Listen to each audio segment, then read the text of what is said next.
நம்ம இப்படி பண்ணியிருக்காது. அவங்க அம்மா அட்டை இருக்காங்க, அவங்களோட மாடியில் தான் நம்ம அழகாக டெக்கரேஷன் பண்ணியிருக்கோம். இது ஒன்றும் மண்டபம் கிடையாது. பார்த்தியா எப்படி சூப்பராக இருக்கா?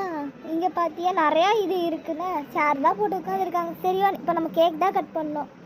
வா, கேக் இவ்வளோ சூப்பராக இருக்குது. Thank you mummy. இப்படி நீங்கள் செலிப்ரேட் பண்ணுவீங்க நான் நினச்சி கூட பார்க்கல. கேக் சூப்பராக இருக்குது, டெக்கரேஷன் நல்லா இருக்குது, நிறைய பேர் வந்திருக்காங்க. ஓகே, கேக் கட் பண்ணலாம். Happy birthday to you. Happy birthday to you. Happy birthday to dear Pooja.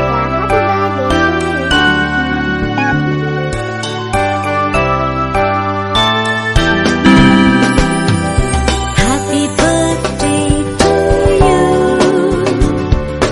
Happy birthday. இப்போ இந்த கேக்கு யார்கிட்டயாவது போய் கொடுக்கணும். Happy birthday Pooja. உனக்காக நானும் உங்கள் மகேஷ் அண்ணாவும் எங்களோட காசு வச்சு உனக்காக ஒரு சில்வர் பிரேஸ்லெட் வாங்கியிருக்கோம். தேங்க்ஸ்க்கா. தேங்க்ஸ் அண்ணா. என் பூஜா குட்டிக்காக நான் ஒரு டைமண்ட் கம்மல் வாங்கிட்டு வந்திருக்கேன். தேங்க்ஸ் அம்மாட்ட. தேங்க்ஸ் மாமா, எல்லாத்துக்கும் ரொம்ப தேங்க்ஸ். பூஜா பாப்பா, இந்த ஹாப்பி பர்த்டே.